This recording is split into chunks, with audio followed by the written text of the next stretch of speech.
10 سال کی عمر میں اسلام قبول کیا اور آپ اسلام قبول کرنے میں تیسرے نمبر پر ہیں۔ حضور نبی اکرم صلی اللہ علیہ وآلہ وسلم جب اللہ کے حکم سے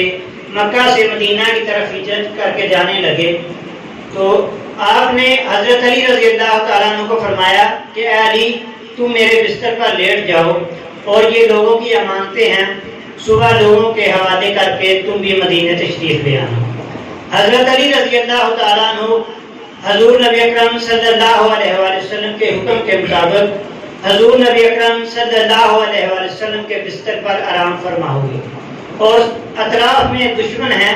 اور آپ بڑے پرسکون نیند آرام کر رہے ہیں۔ تو کسی شخص نے پوچھا اے علی آپ کس رات سکون سے سوئے ہیں؟ تو حضرت سیدنا علی رضی اللہ تعالیٰ فرماتے ہیں کہ میں زندگی میں ایک رات ہی سکون کی نیند سویا ہوں، وہ رات جب حضور نبی اکرم صلی اللہ علیہ وآلہ وسلم ہجرت کر کے مدینہ تشریف لے کے جا رہے تھے۔ تو آپ سرکار نے مجھے حکم فرمایا کہ اے علی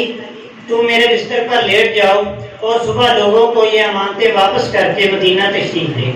حضرت علی رضی اللہ تعالیٰ عنہ فرماتے ہیں کہ مجھے یقین تھا کہ سرکار نے فرمایا ہے کہ اے علی تم نے صبح لوگوں کی امانتیں واپس کرنی ہیں اور واپس مدینے پلٹ کر آنا ہے۔ حضرت سیدنا علی رضی اللہ تعالیٰ عنہ فرماتے ہیں پہلے تو مجھے یہ یقین نہیں ہوتا تھا کہ پتہ نہیں میں صبح زندگی پاؤں گا یا نہیں، لیکن آج مجھے یہ یقین تھا کہ حضور نبی اکرم صلی اللہ علیہ وآلہ وسلم نے جو ارشاد فرمایا ہے یہ جھوٹا نہیں ہو سکتا۔ حضور نبی اکرم صلی اللہ علیہ وآلہ وسلم اپنے جگر کا ٹکڑا حضرت سیدنا فاطمہ الزہرا رضی اللہ تعالی عنہا کا نکاح حضرت علی رضی اللہ تعالیٰ عنہ سے کیا۔